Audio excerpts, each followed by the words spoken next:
G20 leaders declaration condemns Russia's war in strongest terms. Bali, Indonesia, CNN. Russia's international isolation grew Wednesday as world leaders issued a joint declaration condemning its war in Ukraine that has killed thousands of people and roiled the global economy. The Group of 20 summit in Bali, Indonesia concluded Wednesday with the leaders' statement that deplores in the strongest terms the aggression by the Russian Federation against Ukraine and demands its complete and unconditional withdrawal from the territory of Ukraine. Speaking after the closing of the summit, Indonesian President and G20 host Joko Widodo told the news conference that world leaders agreed on the content of the declaration, namely condemnation to the war in Ukraine, which violates its territorial integrity. However, some of the language used in the declaration pointed to the disagreement among members on issues around Ukraine. This war has caused massive public suffering and also jeopardizing the global economy that is still vulnerable from the pandemic, which also caused the risk for food and energy crisis as well as financial crisis. The G20 discussed the impact of war to the global economy. He said, the 17-page document is a major victory for the United States and its allies who have pushed to end the summit with a strong condemnation of Russia, though it also acknowledged a rift among member states. Most members strongly condemned the war in Ukraine and stressed it is causing immense human suffering and exacerbating existing fragilities in the global economy, he said. There were other views and different assessments of the situation and the sanctions. Jokowi said the G20 members' stance on the war in Ukraine was the most debated paragraph. Until late midnight yesterday we discussed about this, and at the end, the Bali leaders' declaration was agreed anonymously in consensus. Jokowi said, we agreed that the war has negative impact to the global economy and the global economic recovery will also not be achieved without any peace.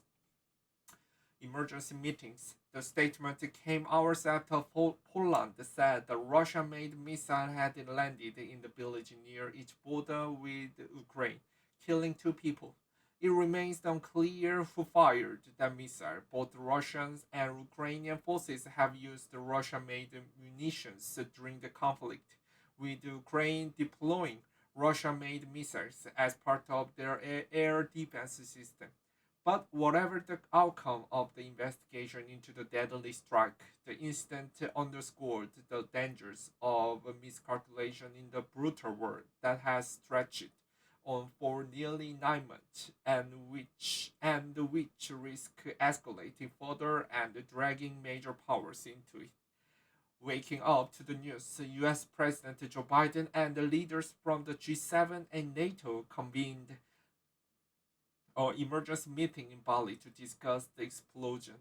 The passing of the joint declaration would have required the buy-in from leaders that shared close ties with the Russian President Vladimir Putin, most notably Chinese leader Xi Jinping, who declared a no limits friendship between their countries weeks before the invasion, and India's Prime Minister Narendra Modi. While India is seen to have distances itself from Russia, whether there has been any shift of position from China is less clear. Chinese leader Xi Jinping has called for a ceasefire and agreed to oppose the use of nuclear weapons in the flurry of bilateral meetings with Russian leaders on the sidelines of the G20, but he has given no public indication of any commitment to persuade its close friend Vladimir Putin to end the war.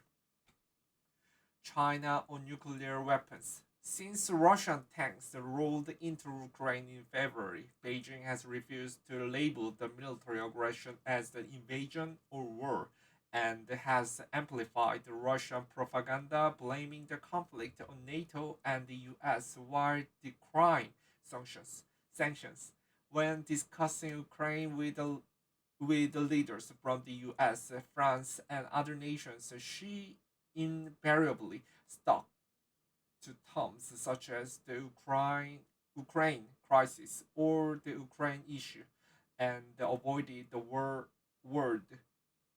world war, according to Chinese research. In those meetings, she reiterated China's call for a ceasefire through dialogue, and according to research from his interlocutors, agreed to oppose the use of nuclear weapons in Ukraine, but those remarks are not included in China's account of the talks.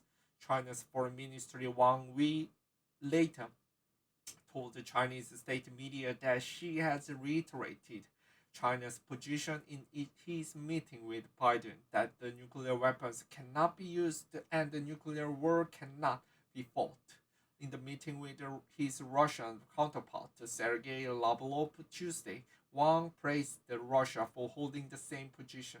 China noticed that Russia has recently reaffirmed the established position that the nuclear war cannot be won and must never be fought, which shows Russia's rational and responsible attitude. Wang was quoted as saying by state news agency Xinhua.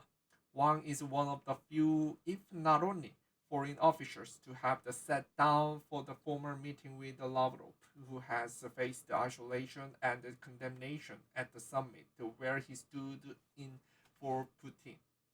India disassociating itself from Russia. On Tuesday, Lavrov sat through the opening of the summit, listening to world leaders condemn Russia's brutal invasion. Indonesian president and G20 host Widodo told the world leaders we must end the war. If the war does not end, it will be difficult for the world to move forward, he said. She, meanwhile, made no mention of Ukraine in his opening remarks.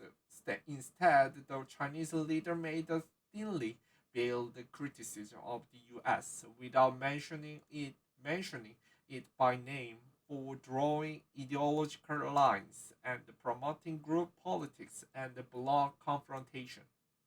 Compared with the ambiguous stance of China, observers have noticed a more obvious shift from India and the greater role New Delhi is willing to play in engaging all sides.